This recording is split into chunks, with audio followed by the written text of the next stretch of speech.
दोस्तों, आज की इस डरावनी कहानी को शुरू करने से पहले एक छोटी सी बात, सब्सक्राइब बटन को दबा दीजिए। अगर रात के सन्नाटे में आपके पीछे कदमों की आहट सुनाई दे और पीछे मुड़ने पर कोई ना हो, तो क्या आप बच पाएंगे?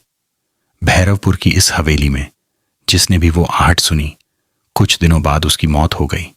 और आज वही आहट रीना के पीछे चल रही थी। धीमी डरावनी सांस प्लस भारी कदमों की आवाज। शाम का वक्त था। भैरवपुर गांव पर अंधेरा धीरे धीरे उतर रहा था। सड़कें खाली हो चुकी थीं, कुत्ते रो रहे थे और हवाओं में मिट्टी और सड़ांत की अजीब गंध फैली हुई थी। गांव के बीचों बीच खड़ी थी एक पुरानी हवेली। टूटी खिड़कियां, काली दीवारें और अंदर से आती किसी के चलने की आवाज। गांव वाले कहते थे, उस हवेली में रात को कोई चलता है, लेकिन वो इंसान नहीं है। रीना अपने दोस्तों के साथ गांव घूमने आई थी। वो शहर की लड़की थी। उसे भूत प्रेत जैसी बातों पर हंसी आती थी। अंकित हंसते हुए बोला, बहुत बहादुर बनती है ना, तो चल हवेली के अंदर जा। रीना मुस्कुराई, डर मुझे नहीं, भूतों को लगना चाहिए। दोस्त जोर जोर से हंसने लगे, लेकिन उन्हें नहीं पता था कि उस रात हवेली किसी नए इंसान का इंतजार कर रही थी। रीना ने टॉर्च जलाई और हवेली के अंदर कदम रखा। जैसे ही दरवाजा खुला, छर्रर, ऐसा लगा जैसे किसी ने अंदर से दरवाजा पकड़ रखा हो। हवा अचानक ठंडी हो गई। दीवारों पर अजीब निशान बने थे, जैसे किसी ने नाखूनों से उन्हें खरोंचा हो। रीना धीरे धीरे आगे बढ़ी। तभी उसे अपने पीछे किसी के कदमों की आवाज सुनाई दी। वो पलटी, कोई नहीं था। उसने डरते हुए खुद से कहा, शायद मेरा वहम है। लेकिन अगले ही पल टॉर्च की रोशनी में दीवार पर दो परछाइयां दिखाई दी। एक उसकी और दूसरी किसी लंबे आदमी की, जो धीरे धीरे उसके और करीब आ रही थी। रीना का गला सूख गया। कहता, कौन है वहां? कोई जवाब नहीं। बस आहट अब और पास आ रही थी। अचानक ऊपर की मंजिल से किसी औरत के रोने की आवाज गूंजी। रीना डर कर भागी। जैसे ही वो बाहर निकली, उसके दोस्त हंसने लगे। क्या हुआ, भूत मिल गया क्या? लेकिन रीना के चेहरे का डर असली था। उसकी आंखें कांप रही थीं। अंदर कोई था। उस रात के बाद सब बदल गया। रीना को हर रात अपने कमरे में कदमों की आवाज सुनाई देती। कभी खिड़की के पास, कभी बिस्तर के नीचे, कभी बिल्कुल उसके पीछे। एक रात उसने शीशे में देखा, उसके पीछे सफेद कपड़ों में कोई खड़ा था। लेकिन जैसे ही वो पलटी, कमरा खाली था। उसी गांव में रघु नाम का नाई रहता था। एक रात वो तालाब के पास से गुजर रहा था। अचानक उसे महसूस हुआ कोई उसके पीछे चल रहा है। वो तेजी से चलने लगा, लेकिन आहट भी तेज हो गई। रघु चीखा, कौन है बे, सामने आ। तभी उसके सामने एक सफेद साया प्रकट हुआ। लाल आंखें, टेढ़ी मुस्कान और टूटी हुई गर्दन। साया फुसफुसाया, आहट तुझे लेने आ चुकी है। रघु जोर से चीखा। अगली सुबह वो गांव में पागलों की तरह भाग रहा था। आहट आहट मुझे मार डालेगी। धीरे धीरे पूरा गांव डर से भर गया। रात होते ही लोग घर बंद कर लेते। कोई अकेले बाहर नहीं निकलता। लेकिन सबसे डरावनी बात यह थी, जिसने भी वो आहट सुनी, उसकी जिंदगी बर्बाद हो गई। फिर गांव में आया डीसीपी अरविंद। उसे इन सब बातों पर भरोसा नहीं था। भूत वूत कुछ नहीं होता, मैं खुद जाकर देखता हूं। उस रात वो अकेला हवेली पहुंचा। अंदर घुप अंधेरा था। टॉर्च की रोशनी जैसे ही सीढ़ियों पर पड़ी, किसी के भारी कदमों की आवाज गूंजी। अरविंद चिल्लाया, कौन है? कोई जवाब नहीं। लेकिन तभी किसी ने उसके कान के बिल्कुल पास फुसफुसाया, सच जानना है तो तहखाने में आ। अगली रात रीना, अंकित, अरविंद और मास्टर अनिरुद्ध चारों हवेली के तहखाने में उतरे। नीचे बदबू थी, दीवारों पर खून जैसे निशान थे और बीच में रखी थी एक टूटी चौकी। तभी दीवार पर अपने आप खून से शब्द उभरने लगे, आहट मेरा श्राप है। अचानक पूरा तहखाना कांपने लगा। चारों तरफ कदमों की आवाज गूंजने लगी और अंधेरे में धीरे धीरे एक औरत का साया दिखाई दिया। काली साड़ी, बिखरे बाल और आंखों से बहता काला खून। वो बोली, मैं ललिता हूं। 100 साल पहले मेरे पति ने मुझे यहीं जिंदा दफना दिया था। मेरी चीखें आज भी इस हवेली में गूंजती हैं। अचानक दीवारें फटने लगी, छत से मिट्टी गिरने लगी। ललिता जोर से चीखी, जो मेरी आहट सुनता है वो कभी नहीं बचता। चारों लोग जान बचाकर भागे। बाहर निकलते ही अरविंद चिल्लाया, हवेली को आग लगा दो। पूरा गांव इकट्ठा हुआ और देखते ही देखते पूरी हवेली आग में जलने लगी। लपटों के बीच लोगों ने एक औरत की डरावनी चीख सुनी, जो धीरे धीरे सन्नाटे में बदल गई। कुछ दिनों तक सब शांत रहा। लोगों को लगा श्राप खत्म हो गया। लेकिन एक रात रीना अपने कमरे में अकेली पड़ रही थी। खिड़की अपने आप खुल गई, ठंडी हवा अंदर आई और फिर कमरे के कोने से वही आवाज आई। रीना के हाथ कांपने लगे। उसने डरते हुए पूछा, कौन है? अचानक अंधेरे में दो लाल आंखें चमकी और वही आवाज गूंजी, आहट कभी खत्म नहीं होती।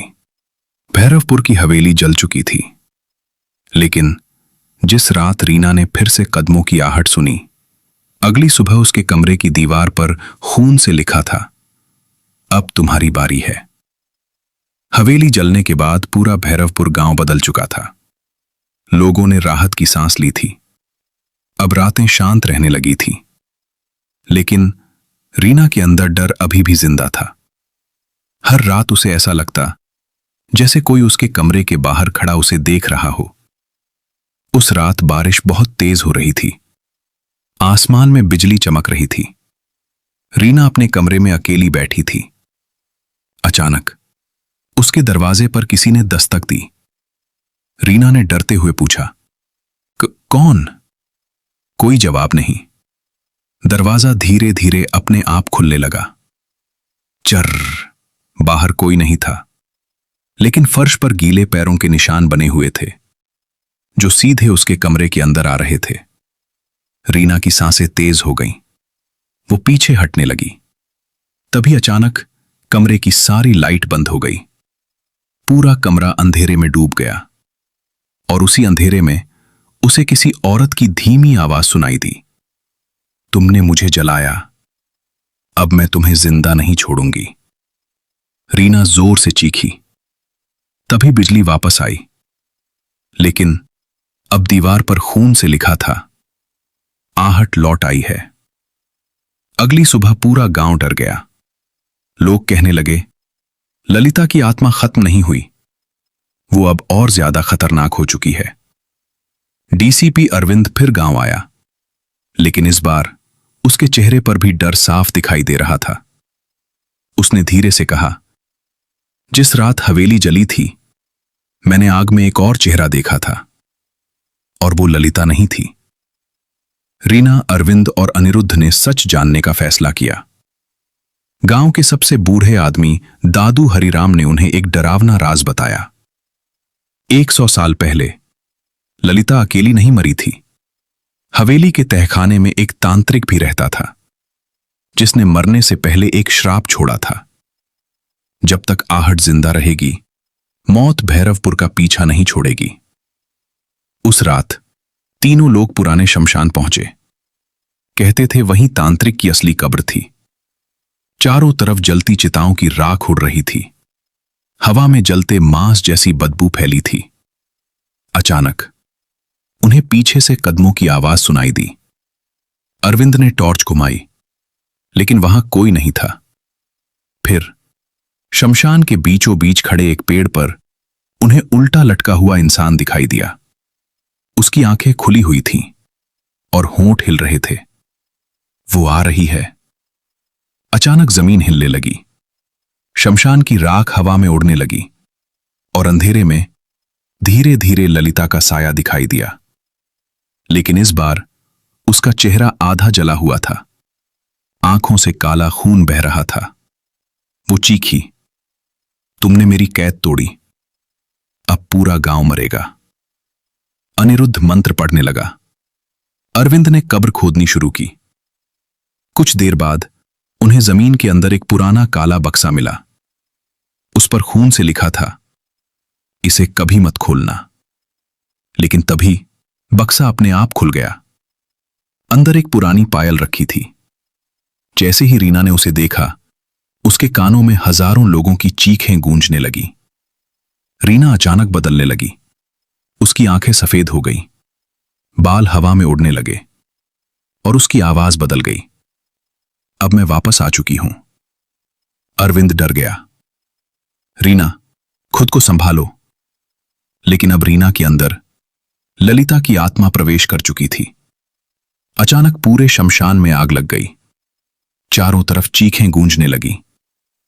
रीना हवा में उठ गई और जोर से हंसने लगी। अब हर इंसान आहट सुनेगा। तभी अनिरुद्ध ने पायल आग में फेंक दी। एक जोरदार धमाका हुआ। पूरा शमशान कांप उठा और ललिता की चीख पूरे गांव में गूंज गई। अगली सुबह सब कुछ शांत था। रीना बेहोश हालत में मिली। उसे कुछ याद नहीं था। गांव वालों ने सोचा अब श्राप खत्म हो गया। लेकिन उसी रात भैरवपुर से 50 किलोमीटर दूर एक दूसरे गांव में एक छोटी लड़की ने अपने कमरे में कदमों की आवाज सुनी। आहट हवेली में नहीं रहती, आहट इंसानों के साथ चलती है। और शायद अभी वो आपके पीछे खड़ी हो। उसने डरते हुए पीछे देखा। अंधेरे में एक जली हुई औरत खड़ी मुस्कुरा रही थी। भैरवपुर से 50 किलोमीटर दूर बसे छोटे गांव नागडेरा में उस रात कुछ ऐसा हुआ जिसने पूरे इलाके में डर फैला दिया। सुबह जब गांव वाले पूजा के लिए निकले तो उन्होंने देखा एक घर का दरवाजा खुला हुआ था। अंदर सब सामान बिखरा पड़ा था। दीवारों पर खून के निशान थे। लेकिन घर में रहने वाला पूरा परिवार गायब था। और बीच दीवार पर लिखा था, आहट यहां पहुंच चुकी है। गांव में दहशत फैल गई। लोग कहने लगे, भैरवपुर वाला श्राप अब यहां आ गया। उसी गांव में 16 साल का लड़का विवान रहता था। उसे भूत प्रेत पर भरोसा नहीं था। वो अपने दोस्तों से बोला, ये सब किसी इंसान का काम है, कोई हमें डराना चाहता है। लेकिन उसे नहीं पता था कि उसी रात आहट उसका नाम सुन चुकी थी। रात के करीब 2 बजे विवान अपने कमरे में मोबाइल चला रहा था। अचानक उसके घर की छत पर किसी के दौड़ने की आवाज आई। धम धम धम। विवान चौंक गया। इतनी रात को छत पर कौन है? वो धीरे धीरे सीढ़ियां चढ़कर ऊपर गया। छत पूरी खाली थी। लेकिन तभी उसने पीछे से किसी बच्चे के रोने की आवाज सुनी। वो पलटा। अंधेरे के कोने में एक छोटी लड़की खड़ी थी। सफेद फ्रॉक, आंखों से बहता काला खून और पैरों में वही पुरानी पायल। लड़की धीरे धीरे उसकी तरफ बढ़ने लगी। उसके कदमों के साथ वही आवाज गूंज रही थी, ठक ठक ठक। विवान डर गया। तो तुम कौन हो? लड़की मुस्कुराई और धीमी आवाज में बोली, मैं अकेली नहीं हूं। अचानक उसके पीछे दर्जनों परछाइयां दिखाई देने लगी। जले हुए चेहरे, टेढ़ी गर्दनें और खाली आंखें। विवान चीखते हुए नीचे भागा। लेकिन जैसे ही वो कमरे में पहुंचा, उसने देखा उसकी मां कमरे के कोने में खड़ी थी। लेकिन उसका चेहरा दीवार की तरफ था। मां? धीरे धीरे उसकी मां ने गर्दन घुमाई। उसकी आंखें पूरी सफेद थीं और मुंह से काला पानी बह रहा था। वो फुसफुसाई, आहट अब घर के अंदर आ चुकी है। अगली सुबह विवान अपने परिवार को लेकर गांव छोड़ना चाहता था। लेकिन गांव के बाहर जाने वाली सड़क गायब थी। जहां रास्ता होना चाहिए था, वहां सिर्फ घना जंगल था। पूरा गांव जैसे किसी अदृश्य कैद में फंस चुका था। तभी गांव के मंदिर का पुजारी दौड़ता हुआ आया। उसने कांपती आवाज में कहा, यह साधारण आत्मा नहीं, ये चलती हुई मौत है। जहां इसकी आहट पहुंचती है, वहां इंसान जिंदा नहीं बचते। उस रात पूरा गांव मंदिर में इकट्ठा हुआ। सब लोग मंत्र पढ़ रहे थे। अचानक मंदिर के बाहर कदमों की आवाज गूंजने लगी। धीरे, फिर तेज, फिर बहुत तेज। ठक ठक ठक। मंदिर के दरवाजे अपने आप हिलने लगे। बाहर से किसी औरत की हंसी सुनाई दी। दरवाजे बंद करके मौत से नहीं बच सकते। अचानक मंदिर की सारी मोमबत्तियां बुझ गईं। पूरा मंदिर अंधेरे में डूब गया। लोग चीखने लगे और तभी अंधेरे में दर्जनों लाल आंखें चमकने लगी। एक एक करके गांव वाले गायब होने लगे। बस उनकी चीखें सुनाई दे रही थीं। विवान डर के मारे कांप रहा था। तभी उसके कान में वही आवाज आई, अगर बचना है तो असली आहट को खोजो। अगले दिन विवान को गांव के बाहर पुराने कुएं के पास एक बूढ़ी औरत मिली। उसकी आंखें सफेद थीं। वो बोली, आहट कोई आत्मा नहीं, ये एक श्रापित आवाज है जो डर से ताकतवर होती जाती है। विवान ने पूछा, इसे रोका कैसे जाए? बूढ़ी औरत मुस्कुराई और बोली, जिस दिन कोई इंसान आहट सुनकर भी पीछे मुड़कर नहीं देखेगा, उसी दिन इसका अंत होगा। उस रात विवान अकेला गांव की सुनसान सड़क पर खड़ा था। चारों तरफ घना अंधेरा था और फिर उसे अपने पीछे वही आवाज सुनाई दी। उसके हाथ कांपने लगे, पसीना बहने लगा, लेकिन इस बार उसने पीछे मुड़कर नहीं देखा। आहट और पास आने लगी, इतनी पास जैसे कोई उसके कान के बिल्कुल पीछे खड़ा हो। फिर एक औरत की डरावनी आवाज आई, पीछे देखो। लेकिन विवान अपनी आंखें बंद करके खड़ा रहा। अचानक पूरे गांव में जोरदार चीख गूंजी। धरती कांपने लगी, हवा तूफान की तरह चलने लगी और फिर सब कुछ शांत हो गया। आहट बंद हो चुकी थी। पहली बार पूरा गांव सन्नाटे में डूब गया। लोग खुशी से रोने लगे। उन्हें लगा श्राप खत्म हो गया। लेकिन उसी रात विवान ने अपने मोबाइल में एक ऑडियो रिकॉर्डिंग सुनी। उसमें सिर्फ एक आवाज थी, ठक ठक ठक, और फिर धीमी फुसफुसाहट, अब मैं तुम्हारे अंदर हूं। कुछ श्राप जगहों से नहीं, इंसानों के डर से जिंदा रहते हैं। और आहट अब भी किसी नए इंसान का इंतजार कर रही है। अगर आपके पीछे अभी कदमों की आवाज आए